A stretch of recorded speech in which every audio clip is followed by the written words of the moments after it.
నేను మీకు ఒక ఇన్సిడెంట్ గురించి షేర్ చేయాలి అనుకుంటున్నాను. ఇది ఇంగ్లీష్కి రిలేటెడ్ కాదు, బట్ ఎందుకో చెప్పాలి అనిపించింది.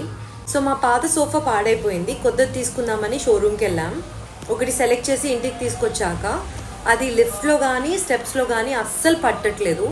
సో మళ్ళీ మేము తిరిగి షాప్కి పంపించేసి ఈవినింగ్ ఎక్స్చేంజ్ కోసం అని చెప్పేసి వెళ్ళాము. మమ్మీ నేను చాలా వెతికాం, కానీ ఏది నచ్చలేదు. బిల్లింగ్ కౌంటర్ దగ్గర ఉన్న పర్సన్తో మొత్తం ఎక్స్ప్లెయిన్ చేశాము. ఈవెన్ అక్కడ ఉన్న వర్కర్స్ కూడా మొత్తం వచ్చి ఎక్స్ప్లెయిన్ చేశారు దట్ లిఫ్ట్లో పట్టదు, ఈ సోఫా చాలా పెద్దగా ఉంది అని. బిల్లర్ అయితే చాలా స్టర్న్ గా చెప్పేశారు, మనీ రీఫండ్ ఇవ్వమండి, మీకు సోఫా నచ్చకపోతే ఇంకేదైనా తీసుకెళ్ళండి అని చాలా క్లియర్ గా చెప్పేశారు. అప్పుడు భయం స్టార్ట్ అయిందనమాట, ఏం చేయాలి అర్థం కాక. సో 10 years బ్యాక్ నేను ఈ ఓనర్ వాళ్ళ పాపకి ట్యూషన్ చెప్పాను సమ్మర్ హాలిడేస్ లో, అది కూడా 2 monthsకే. సో ఫైనల్ గా నేను వర్కర్స్ నుంచి నంబర్ తీసుకొని ఆ పేరెంట్ కి కాల్ చేశాను. కాల్ చేసేటప్పుడు కూడా నాకు చాలా థాట్స్ ఉన్నాయి మైండ్ లో.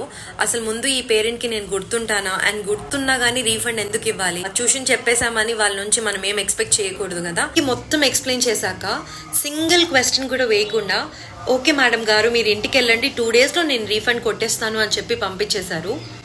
అప్పుడు అనిపించింది 10 years బ్యాక్ జస్ట్ ఒక ట్యూషన్ టీచర్ మాత్రమే నేను, అయినా కానీ అంత వాల్యూ ఒక టీచర్కి ఇస్తూ ఒక క్వశ్చన్ వేయకుండా ఇంత మంచి పని చేశారు అని. అప్పట్లో పేరెంట్స్ ఒక టీచర్కి ఇచ్చే వాల్యూ ఇలా ఉండేది, కానీ ఇప్పుడు మోస్ట్ ఆఫ్ ద పేరెంట్స్ అసలు టీచర్ని మ్యామ్ కానీ సార్ కానీ పిలవడానికి కూడా వాళ్ళు చాలా ఇబ్బందిగా ఫీల్ అవుతున్నారు, అదేదో రాంగ్ లాగా ఫీల్ అవుతున్నారు.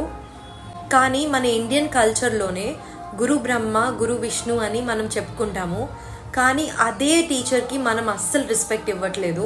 ఫారిన్ కల్చర్ని ఫాలో అవ్వాలి అని ఉంటుంది, కానీ మన ఇండియన్ కల్చర్ని వాల్యూస్ని మర్చిపోకూడదు కదా. టీచర్కి మనం ఏమైనా ఇవ్వచ్చు అంటే అది కేవలం రెస్పెక్ట్ అండి. ఈ కాలంలో చాలా మంది వరకు పేరెంట్స్ అయినా స్టూడెంట్స్ అయినా టీచర్స్కి అస్సలు రెస్పెక్ట్ అండ్ వాల్యూ లేదు. ఒక్కసారి ఆలోచించండి, వాళ్ళు చేసే వర్క్కి వాళ్ళు వచ్చే శాలరీకి అస్సలు సంబంధం ఉండదు. ఒక పేరెంట్ ఒక్క పిల్లోడిని ఇంట్లో చూసుకోలేరు, కానీ టీచర్ మాత్రం ఒక క్లాస్ని చూసుకుంటుంది. వాళ్ళు ఉన్న వాళ్ళు ఒక్కరికి ఏది జరిగినా కానీ ఆ ప్రిన్సిపల్ నుంచి పేరెంట్ వరకు అందరూ టీచర్ని క్వశ్చన్ చేస్తారు. మరి అంత రెస్పాన్సిబిలిటీ హోల్డ్ చేస్తున్న పర్సన్కి మనం ఇంత వాల్యూ ఇస్తే బాగుంటుంది కదా.